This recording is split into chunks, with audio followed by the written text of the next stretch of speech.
নমস্কার, কেমন আছেন সবাই? সবাইকে আমার চ্যানেলে স্বাগত জানাই। আমি পূজা, চলে এলাম আজকে নতুন একটা ভিডিও নিয়ে। আজকে আমরা যাচ্ছি বাবা চন্দ্রেশ্বর মন্দিরে, তাই ভাবলাম ভিডিওটা করে তোমাদের সাথে শেয়ার করি। আজকে আমরা সকালে 7:30টার দিকে মন্দিরে যাব, তার জন্য স্নান করে রেডি হয়ে পড়েছি। আর ছাদ বাগানে চলে এসেছি। সকালে কিছু ফুল নিয়ে যাব বলে মন্দিরে, সেগুলো তুলতে এসেছি। আর গাড়ি এলে তখন যাব। কিছু অল্প ফুল নিয়ে নিয়েছি। আর এখানে গাড়ি চলে এসছে। আমি, আমার দাদা আর আমার মা, 3 জন মিলে আমরা যাচ্ছি চন্দ্রেশ্বর মন্দিরে। এই চন্দ্রেশ্বর মন্দির আমরা যখন অনেক ছোট ছিলাম, তখন আমি আর আমার দাদা আর আমার মা বাবা সবাই মিলেই গিয়েছিলাম তখন ছোটোবেলায়। আর অনেক দিন পর এখন যাচ্ছি। এখন আমরা বলতে বলতে দীঘা পৌঁছে গেছি। দীঘার পরেই হচ্ছে চন্দনেশ্বর মন্দির। দীঘাটা আজকে অনেক ফাঁকা ফাঁকা লাগছে, যেহেতু আমরা সকালবেলায় গেছি। আর এখন আমরা চন্দনেশ্বর মন্দিরে চলে এসেছি, পৌঁছে গেছি। আর আমি, মা বাড়ি থেকে স্নান করে এসেছি। দাদা স্নান করে আসেনি বলে ও এখন এই মন্দিরের যে পুকুরটা আছে ওখানে স্নান করছে।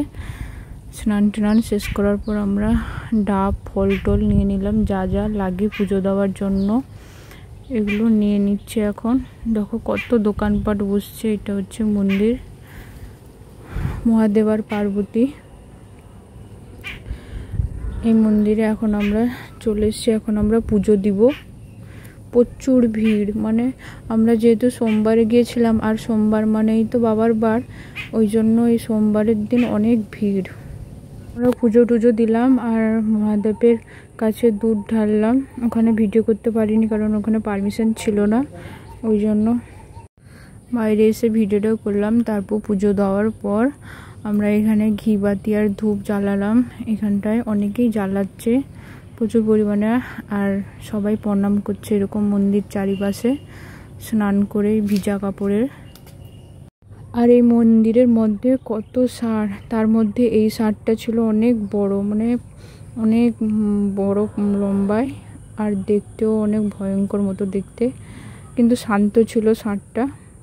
সবার কাছে গিয়ে খাবার যে ফল দিচ্ছে খেয়ে নিচ্ছে, গায়ে হাত বুলালে আস্তে করে দাঁড়িয়ে আছে। দেখে ভয় লেগে যাবে, কিন্তু শান্ত আছে, কিছু বলছে না কারুকে। আমরাও গিয়ে ফল টল খাওয়ালাম, খেয়ে নিল। আমিও গিয়ে একটু গায়ে হাত বুলালাম, চুপ করে দাঁড়িয়েছি, কিছু বা বলেনি। তারপরে পুরো মন্দিরটা একবার চারপাশটা একবার ঘুরে নিলাম। তারপর ভগবানকে প্রণাম করলাম।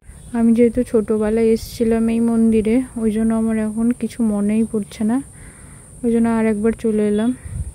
আর দেখো কত শান্তভাবে দাঁড়িয়ে আছে সবাই, গায়ে হাত বুলাচ্ছে আর চুপ করে দাঁড়িয়ে আছে। আর এখন পুজো টুজো দিয়ে এখন আমরা চলে এসেছি খাওয়া দাওয়া করতে। আজকে ঠাকুরমশাই বললো যেহেতু আমরা পুজো দিয়েছি, ওই জন্য আজকে নিরামিষ খেতে হবে। ওই জন্য সামনে একটা নিরামিষ হোটেল আছে, ওখানে নিরামিষ ভাত খেয়ে নিলাম। খাওয়া দাওয়ার পর এখন আমরা বাড়ি চলে যাচ্ছি। আজকের ভিডিওটা কেমন হয়েছে তোমরা সবাই কমেন্টে জানাবে। ভালো লাগলে একটা অবশ্যই লাইক, কমেন্ট, শেয়ার, সাবস্ক্রাইব করে পাশে থাকবেন। সবাই ভালো থাকবেন, সুস্থ থাকবেন। দেখা হচ্ছে এরকম নতুন কোনো একটা ভিডিওতে।